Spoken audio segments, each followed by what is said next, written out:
Hello, I am Paul O'D of Cage Legacy and the MMA Opinion, and I am joined on the line today by Scott Hazard Harvey, fighting out of SBG Charlestown. Scott takes on Cluicinicov Dorian in a professional featherweight bout on April 3rd at Cage Legacy The Aftermath, live on pay-per-view. How are you doing today, Scott? Good. Doing really well. Very good. And first question, I suppose, is how is training going, given everything that's going on in the world at the moment and these unprecedented times? How is putting a training camp together been so far? It's actually been quite good. See, the benefit that you have is that there's some drawbacks that you're kind of limited into what you can do, but there is some benefits. Obviously everyone's just so hungry to train. Everyone is just so hungry to train. So yeah. Anyone who is a fighter, whether it's pro or even amateur, everybody's trying to get matched at the minute. Everybody. And the benefit to that is that because you've got so many people getting matched and trying to get matched, everybody wants to be in the gym. Everyone's motivated to be on the mat. So. Everybody's motivated, and it's not just that everybody trains, especially in our gym. People they train all year round. It's never like you're entering a camp, but because everyone's so eager to train and because competition is so sought after, everyone's so hungry. Do you know what I mean? And it means that when you're on the mat, it's like killer's row. Do you know what I mean? But that's what you need. That's what I'm enjoying. So it's actually going really well at the minute. I'm training 5-6 days a week, 2-3 sessions a day, and the body feels amazing at the minute. And it's only early days. It's still 7 weeks to go. But right now I feel right now it's going really well. Yeah. That sounds good. And I suppose on the event itself, how important is it for the future of Irish MMA that Cage Legacy is putting on this massive event now in the times that we're in, given it's over a year since we've had a card in Ireland itself? How important is it for the future of young athletes? Oh, it's massive. It really is. Like it's huge, and you can see with Cage Legacy that they've done, and they always have done, an incredible job with Irish MMA. Like if you look at like when Safe MMA came in, a lot of people found that it could be near impossible to get cards together with insurance and with hotels not wanting to host events and things like that. And there's a massive amount of hurdles that came up, but Cage Legacy they always seem to get a show together, and it's paid off. You know what I mean? Even when all the rule changes came in, sure.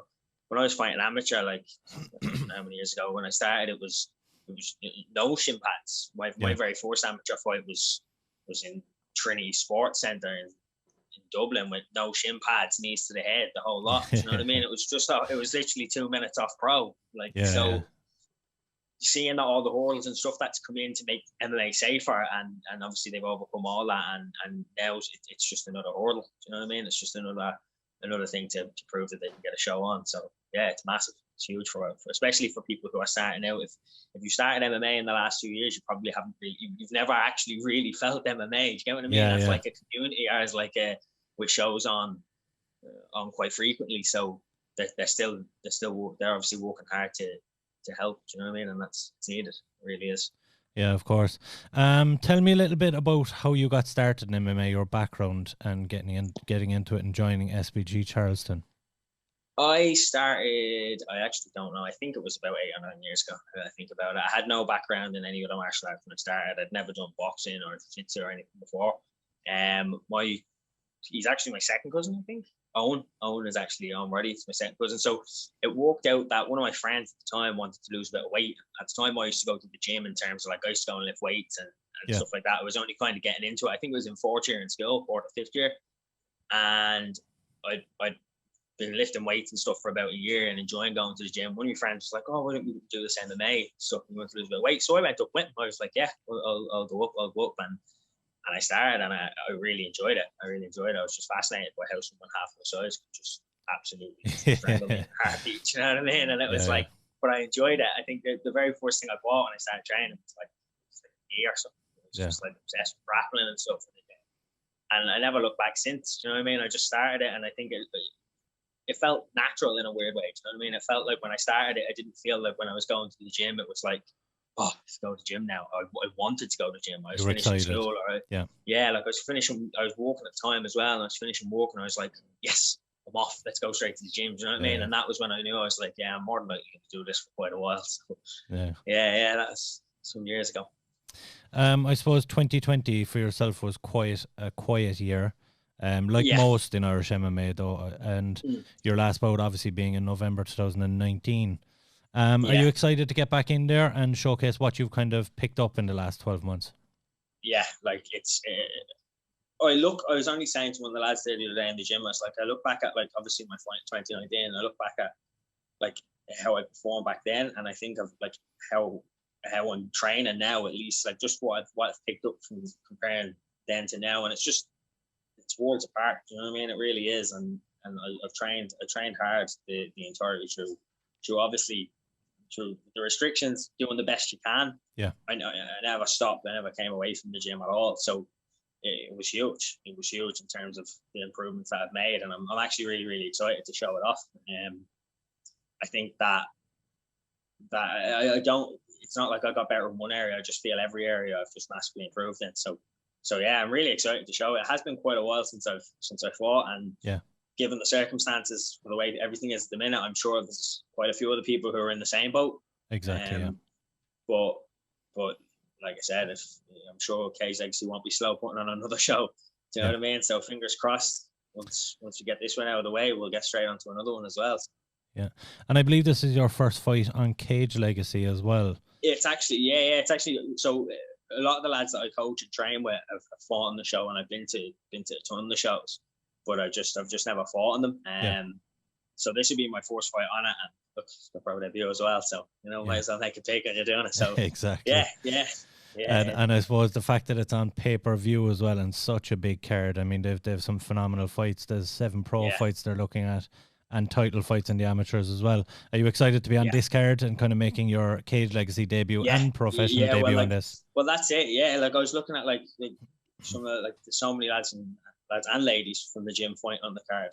Yeah. And it's huge to see that we'll have such a big team going out to it, and I feel like it's the perfect place to make my pro debut. You know what I mean? Alongside my teammates and things like that, and a stacked card where everyone's buzzing. I think that the mood makes it. You know what I mean? And it'll be a great buzz in the gym, and it'll be a crazy buzz in the dressing rooms, even stuff like that. Just knowing that your teammates are fighting, and the pay-per-view system. Like I think it's a fantastic way to run it. Like everyone that I've spoken to and anyone that's bought tickets from me, when I've explained to them, like, here, it's like a tenner for a ticket or something. Yeah. Like you spend that on, do you know what I mean? You spend that on 2 or 3 coffees in a day if you like drinking coffee. Exactly, do you know what I mean? Yeah. So, and you've got some of the best fights in the country all lined up. Do you know what I mean? So people are loving the fact that just the layout and that.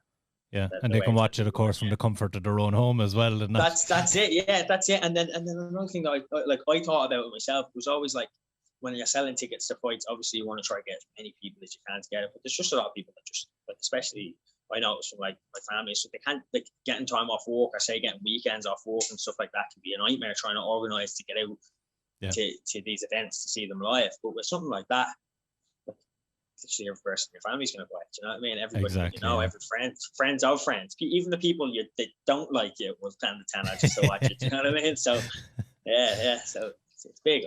Yeah, and your opponent Cluicinicov, he's also making his pro debut on this card. Yeah. Do you know much about him, and what kind of fight are you expecting from him? Nothing. I don't know anything about him at all. Like, I think I seen a small clip of him fighting. But nothing past that. Yeah. I wouldn't say it's not. Do you know what I mean? I'm not like arrogant or like anything like that. Do you know what I mean? I'm confident in that. I'm comfortable in every area. Do you know what I mean? I know I can bracket. Yeah. I know I can wrestle. I know I can strike.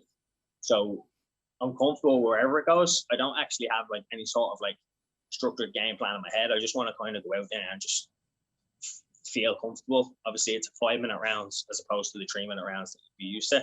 Yeah. So go out there, get settled in, and then just start putting together what I normally do. So yeah, I'm comfortable though. I'm confident, especially with how I'm feeling at the minute, how I'm performing in the gym, and is turning pro now and at this time, is that a product of what's been going on in the world at the moment, or was this the plan at this time in your career anyway? This was actually the plan. We were actually hoping to try to get one more amateur fight in after.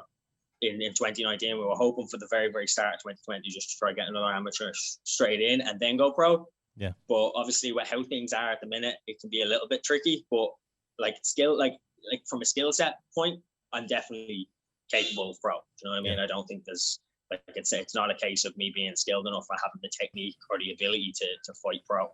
Like it's not that at all. So we just thought, you know what, it's better to take it when it comes. So I mean, and that's what we're doing there. Yeah. Yeah, of course. And just one for the Cage Legacy fans. Tell us something that we don't know about Scott Hazard Harvey. I don't know. What doesn't anybody know about me? What doesn't anybody know about me? I'm trying to think now. That's a difficult question. That is a difficult question. You can tell us what you're doing on your Valentine's Day if you want. Oh, on my Valentine's Day. Well, yeah, Valentine's Day, I sat around and watched The Long Shot with the missus, which was some crazy ass documentary. I don't even know why I started watching it. What do people know? That is a difficult question. That is a tricky one. What don't people know about me? It stumps most, to be fair. I'm a bit of a nerd. I'd say I'm probably, but most people probably already know that I'm a bit of a nerd. I like to play video games and sit in front of 2 screens most of my day when I'm not training. Yeah. And just nerding out. I nerd out about things like monitors and computer parts and things. Not a lot of people know that because that's just what I do. Yeah, so very good. I'm a nerd who likes to fight. Sure, there's a lot of them out there now. That's just the jiu-jitsu community. Yeah. So, and just for a soundbite, tell us why we should tune into this fight on April 3rd. Tune in to watch me put on an absolute performance, and it'll be fun regardless. The show is absolutely stacked, and I'm super excited to make my pro debut. And obviously, I just want everybody to see it happen, and that's what I'd like to see. That's what I'd like to see. I want everybody tuned in, and I want them watching the win. Very good. And before we let you go, Scott, where can we find you on social media, and do you have any shout outs you'd like to do? You can find me at Hazard Harvey on Instagram, at Hazard Harvey on Twitter, and then just Scott Harvey on Facebook.